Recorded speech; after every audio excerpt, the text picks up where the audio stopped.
Didn't like my style. Posted by Soriae. If you like these stories and want to see more, please like and subscribe. My wife and I found this gorgeous house, not yet on the market. The realtor had told us we owned all this nice forested land surrounding it. We were sold. Once we were dealing with the logistics of buying, found out we actually didn't own all this land and that someone would be building a huge house right next to us. For context, our driveway runs up the side of our house, and the side is really like the front. We decide whatever, can't be that bad. So the guy takes 2 years to build the massive house that dwarfs ours and kills our view. But whatever, we played the whole time nicely, letting him use our power and water. We have to get along, after all. I bite my tongue over all the inconveniences and him screwing me over and living through construction. Kept things on really good terms. When we were talking, this guy would tell me stories of times he had to move because of fights with neighbors, trying to look tough, I guess. I didn't think much of it. It all started one day in the winter. The way my driveway is and how close his house is, he told me I could blow the snow on the small section on his side in between. I was very mindful not to hit the house with the snow and everything. One day out of nowhere, he shows up at my door telling me to keep my snow on my own side. Okay, whatever. Fine. Be an asshat. I'm not going to get into it with you. From there, it's him telling me he owns half my driveway cause it's on his property, and he's going to rip it up and put up a fence and all this other crap. So I tried and worked with him. He ended up not doing anything but holding that over our heads to get his way on everything. Makes me move my shed, and it's like a mini house, makes me install 180 feet of French drain over a bit of water runoff from my driveway. Meanwhile, he's putting 100s of gal of water on my property from his 2 downspouts on my side and doesn't do anything. One day he decides to put up cameras and points them at our house from multiple angles. This bothers us, but we don't show it. Until a couple of months later, he's out there moving them and adjusting angles to get better views of our main hangout areas in my yard driveway where me and my friends and family hang out, so my wife asks him if he can just not point them directly at us. He brushes her off, so I go and have work with him. This turned into a huge yelling match about all the crap. At this point, it is clear that we both hate each other. The only reason I can figure is that they are super religious. Like have 8 kids and am just super religious.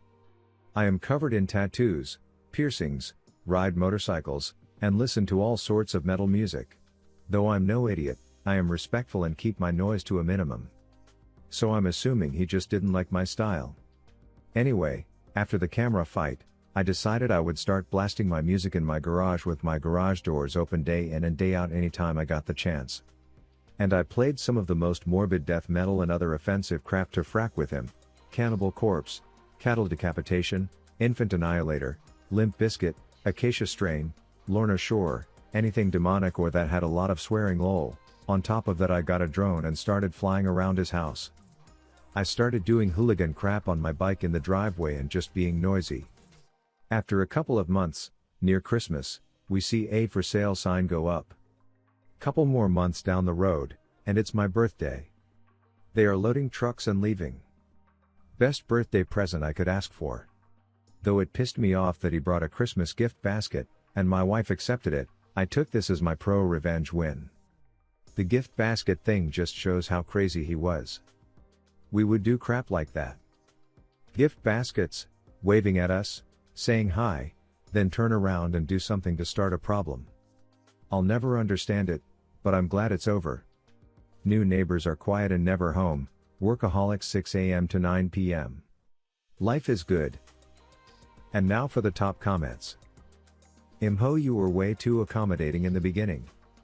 I would never have moved my garage, for example. Glad it all worked out for you, though. This is petty at best. What harm was caused to your neighbor? Sounds like moving is standard for the guy, and he probably made money selling the house. Petty revenge at best, but good you got rid of that neighbor. And now for our next story. Revenge is dish served very cold. Posted by Infinite. Respect 4757. In my young 20s I moved to a new city to try to start my career and life. Money was very tight, but I was confident I would get things up and running.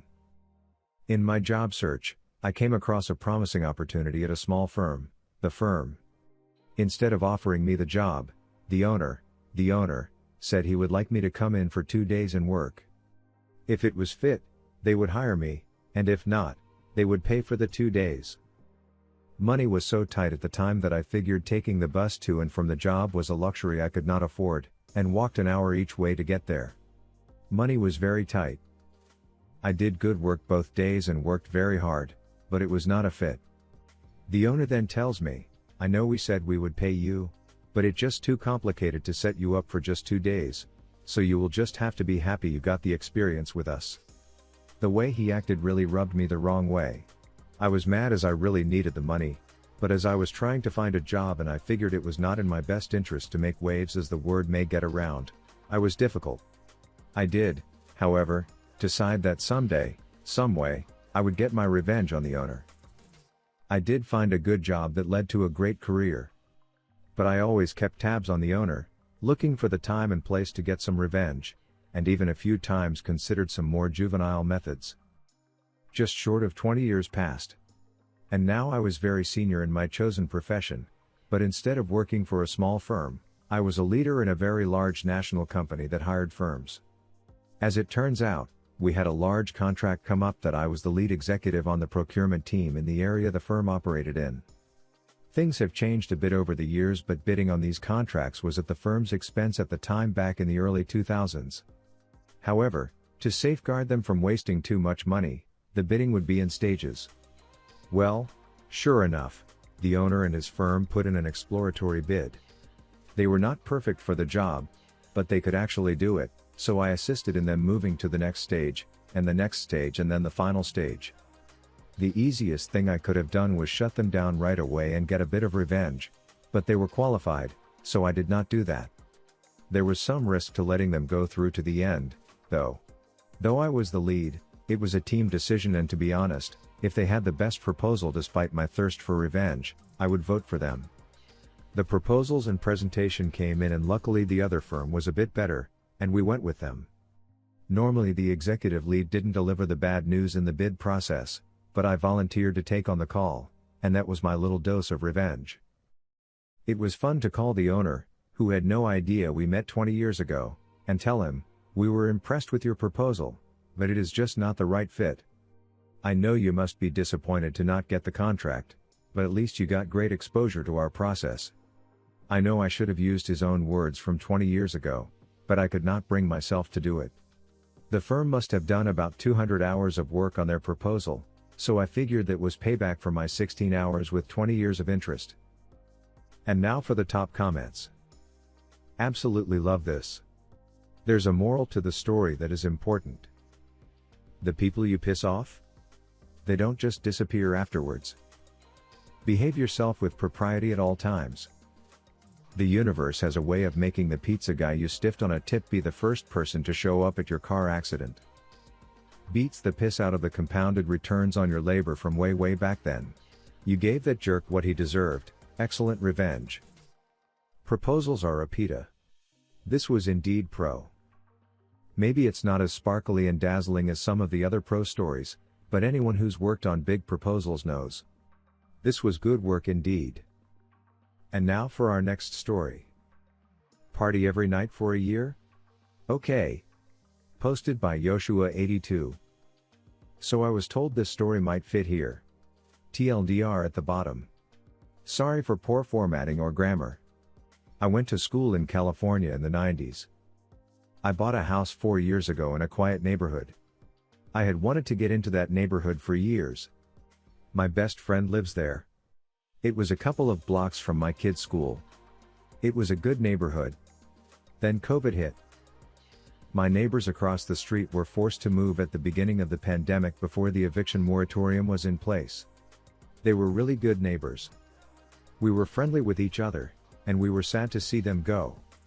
So when the property owner rented to a new family, we were hoping we could cultivate a friendly relationship.